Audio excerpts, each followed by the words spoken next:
I knew something was off the second I walked into HR. Brenda had that fake calm look, the one people wear right before they hit you with bad news. And sitting next to her, Calvin Dent. Corporate shark.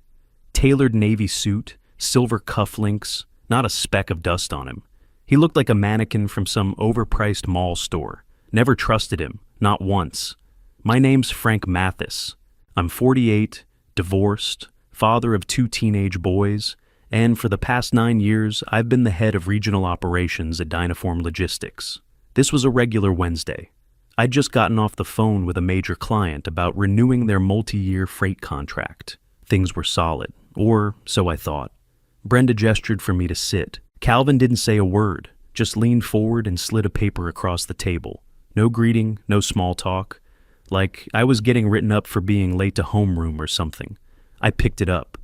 $58,000, down from $142. Effective immediately? We're adjusting compensation to reflect structural realignment, Calvin said. His tone was all business, like he thought I should thank him for the clarity. That corporate smugness oozed off him like cologne. My ears went quiet, like somebody had just shot a gun in a closed room.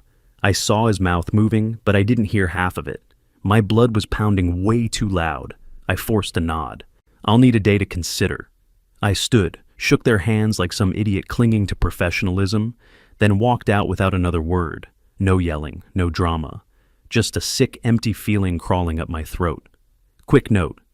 Before listening, share which city or country you're watching from. In the parking lot, I sat in my Ford with the AC off, sweating through my shirt. The sun was beating down on the windshield, but I couldn't move. My hands were still resting on the wheel, but I couldn't drive. Couldn't even think straight. 9 years. 9 damn years I gave them. All those late nights, the weekends, the travel, the time I missed with my kids, and they handed me a pay cut like it was a parking ticket. I sat there for almost an hour. Then I turned the key, pulled out of the lot, and didn't look back once. I drove home on autopilot, didn't even remember the streets I turned on. I just ended up in my driveway, staring at the garage door like it owed me something. I didn't go inside right away. Sat there gripping the steering wheel, knuckles white, trying not to scream. My kids weren't home yet. School didn't let out for another hour. But I knew if I walked in that door looking the way I felt, I'd scare the hell out of them. So I waited and thought about how it all started. Dynaform was nothing back then. 15 of us packed into a shared industrial space in Joliet, Illinois. Rusted coffee machine in the corner. No real HR. No benefits for the first 6 months. Jerry, our founder, used to joke that we were one power outage away from folding, but we believed in what we were building. I wasn't some clock in, clock out guy. I put in real time. Skipped every vacation for 5 years straight. Stayed in the office during snowstorms when no one else would show up. My title changed every few years, client rep to regional lead to ops director. I climbed, sure, but the work stayed the same. I kept our biggest logistics accounts alive, 5 of them. Together they made up over 60% of our revenue. And I didn't just handle them, I built them. From cold calls and site visits to late-night phone calls when shipments got stuck halfway across the country. Then came Carrie, or I should say, then went Carrie. She met this smug life coach at some dumb personal development seminar and decided Portland was calling her. Packed a bag and left. Just like that. Left me with Joey and Ryan and a note on the fridge that said, I need to find myself.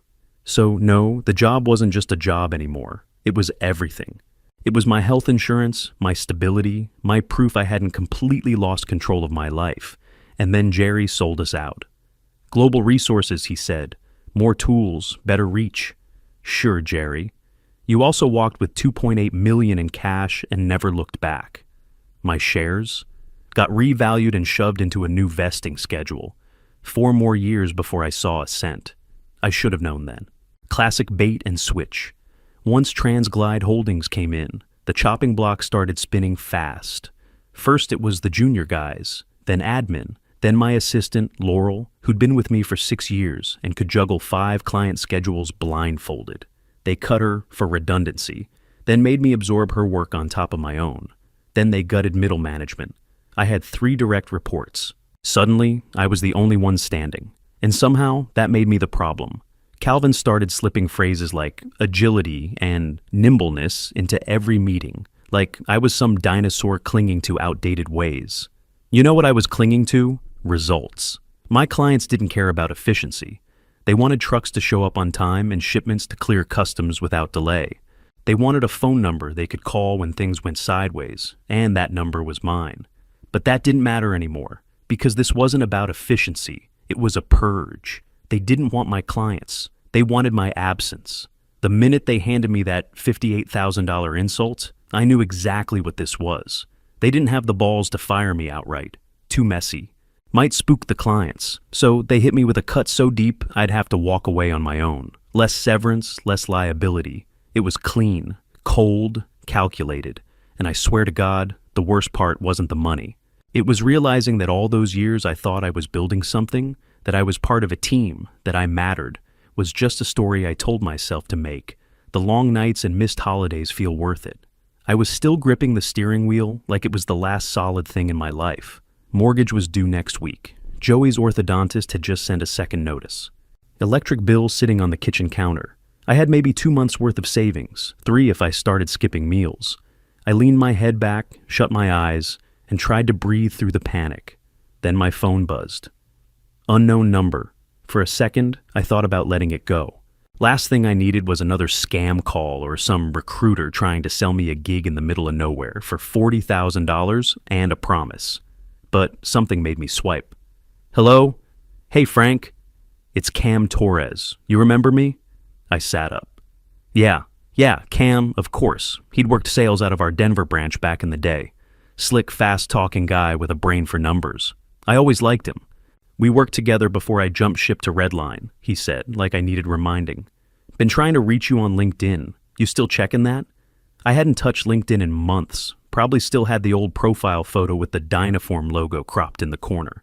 I've been a little distracted, he laughed. I heard.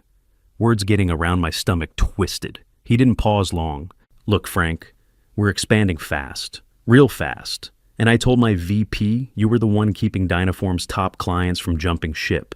She's been asking about you. I didn't answer right away. My head felt like it was full of wet cement. You okay? Yeah, I said. Just a lot right now. I get it. No pressure. But if you're open to talking, come meet us tomorrow. Just breakfast. Mally's Diner. 8 a.m., old school neutral ground. I looked up. Dynaform's building sat across the lot, same as it always had. But it looked different now. Lifeless, like a shell. The fake plants in the windows, the stupid rebranded logo, Transglide slapped on after the buyout. All of it made me sick. Yeah, I said. Tomorrow's good. What time? He chuckled. 8 sharp. Bring your appetite. We hung up, and for the first time all day, I didn't feel paralyzed. I went straight home, pulled the old file box out of the hallway closet, and dumped it on the kitchen table. Found my original contract, the amendments, the post-acquisition update. Read it twice just to be sure. No non-compete. No clause about customer contact post-departure. They'd never cleaned up the legal paperwork after the acquisition. Too busy cashing in their options and the gutting payroll. That was their mistake.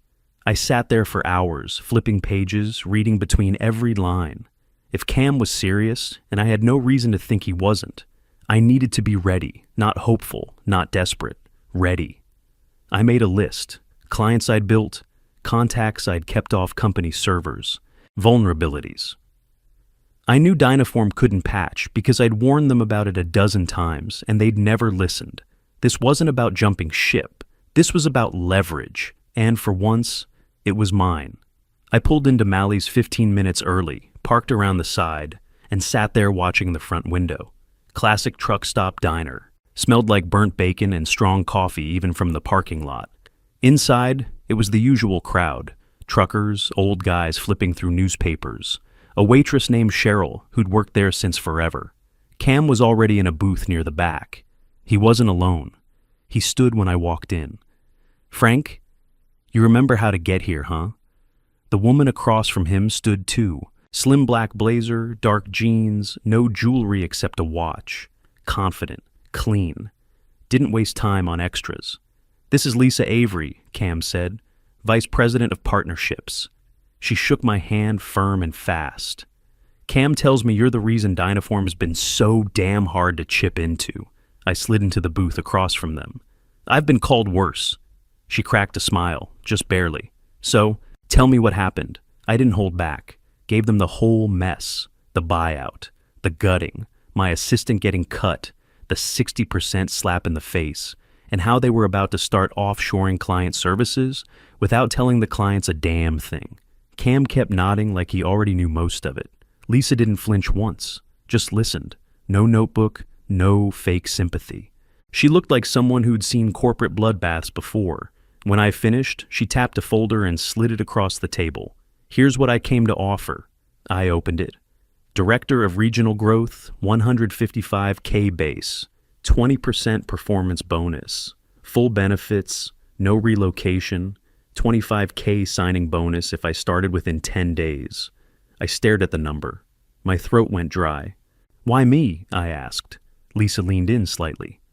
Because you've kept 5 high-volume clients alive at a company that's falling apart in real time. Because we've tried to flip those clients 3 separate times, and they wouldn't budge.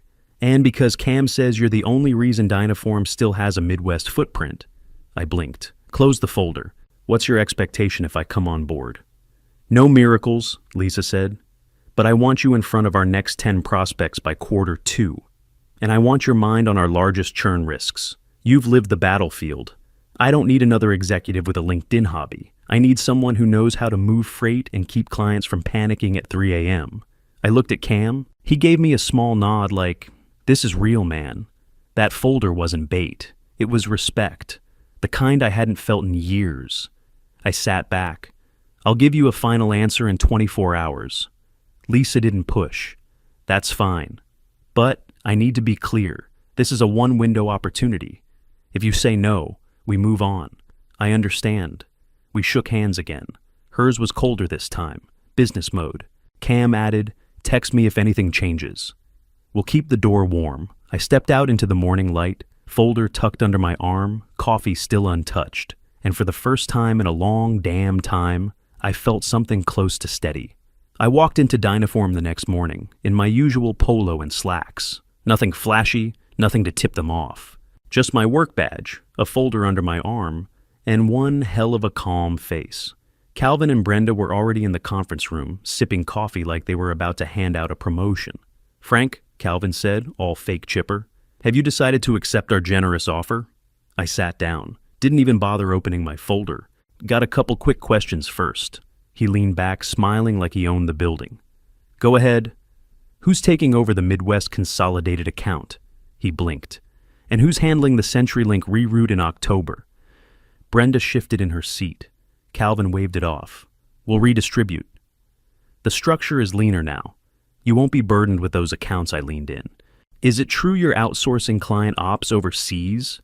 Her eyes jumped to Calvin. He blinked. That's confidential. So yes. He didn't respond. I stood. I'm out. Effective immediately, Calvin's smile dropped. That's not how this works. It is under my original contract.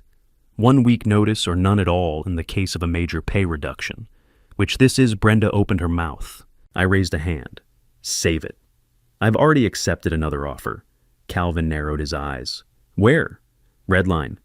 He went pale. Brenda froze like someone had just pulled the fire alarm. He pushed back from the table. We'll be reviewing your system logs. You know that, right?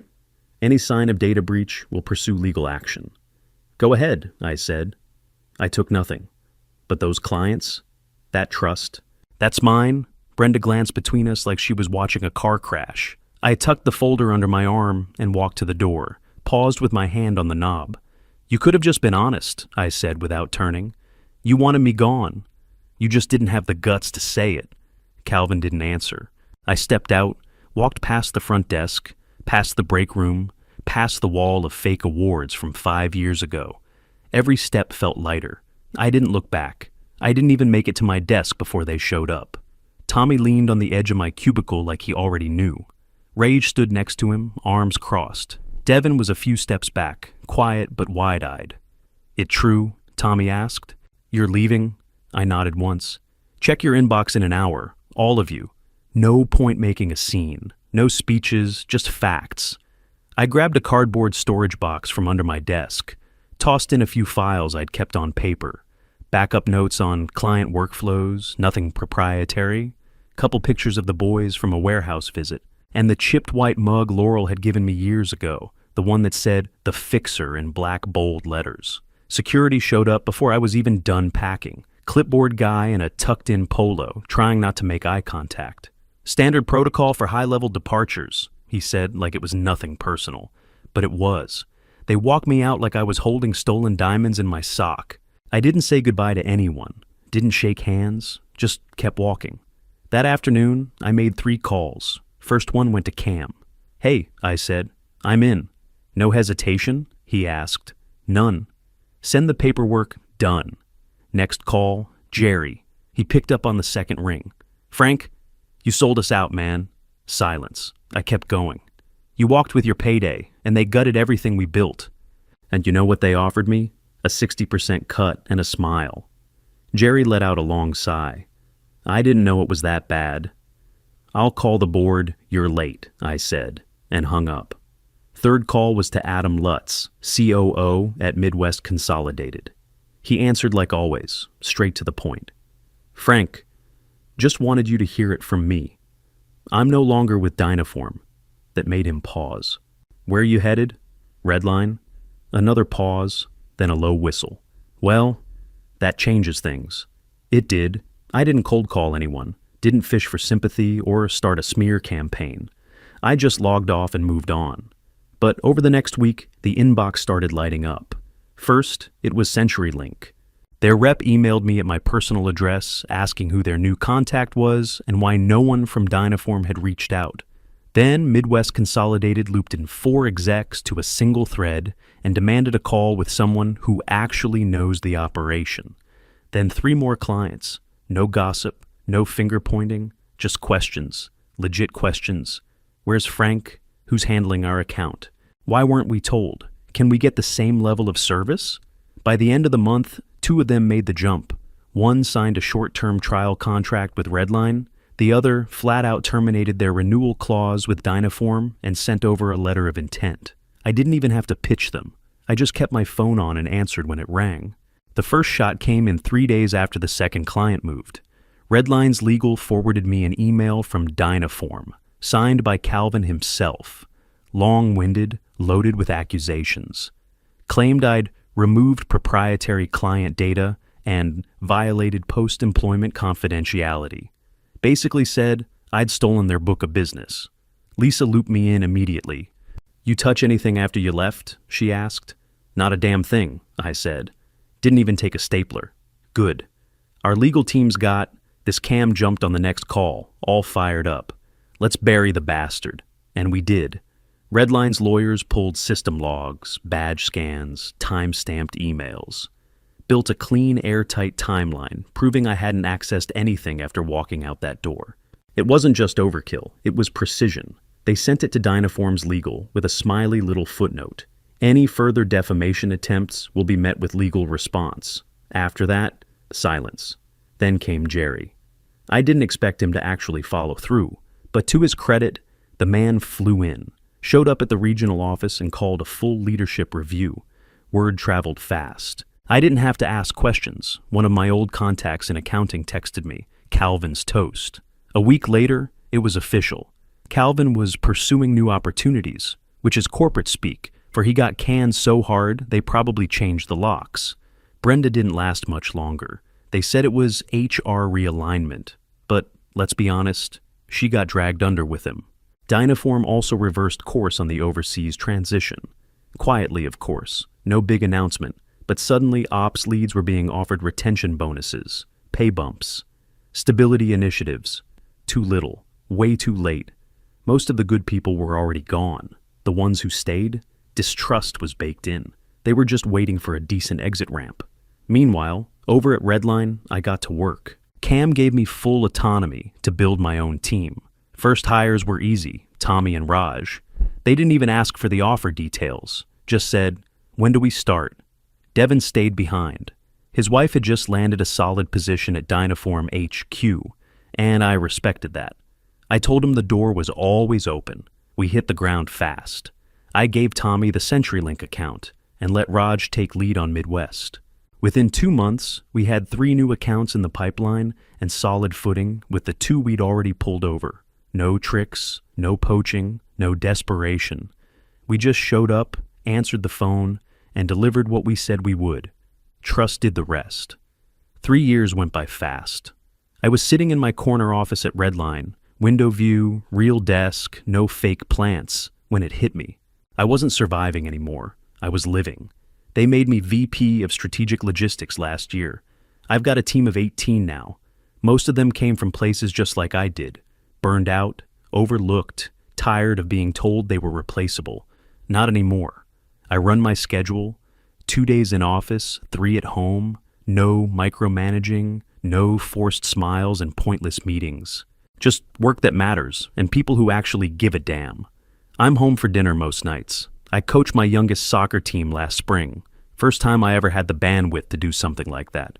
Last weekend, I took both boys to a Cubs game. We sat third base line. Nachos, soda, the whole thing. Joey still hasn't shut up about it, and I don't care about chasing every extra dollar anymore. I care about doing the job right, building something that lasts, earning respect without begging for it.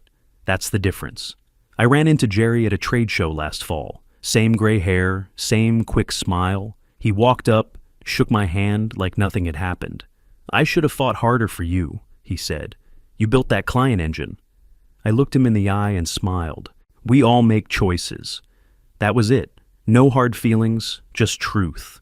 A few months ago, I got a voicemail from Gerald Kavanaugh. Yeah, that Gerald, CEO at Transglide Holdings. Said he wanted to reconnect. Had a unique opportunity and thought I might be the right guy. I never called him back. I keep that pay cut letter in a frame on my office wall, right next to my boys' photos, not out of spite, not to gloat, to remember, to remind myself that no matter how many years you give a company, they'll never value you more than you value yourself. Not once. The real revenge, it wasn't the title, or the salary, or the clients I brought with me. It was walking out on my own terms, not letting them define my worth, and never looking back.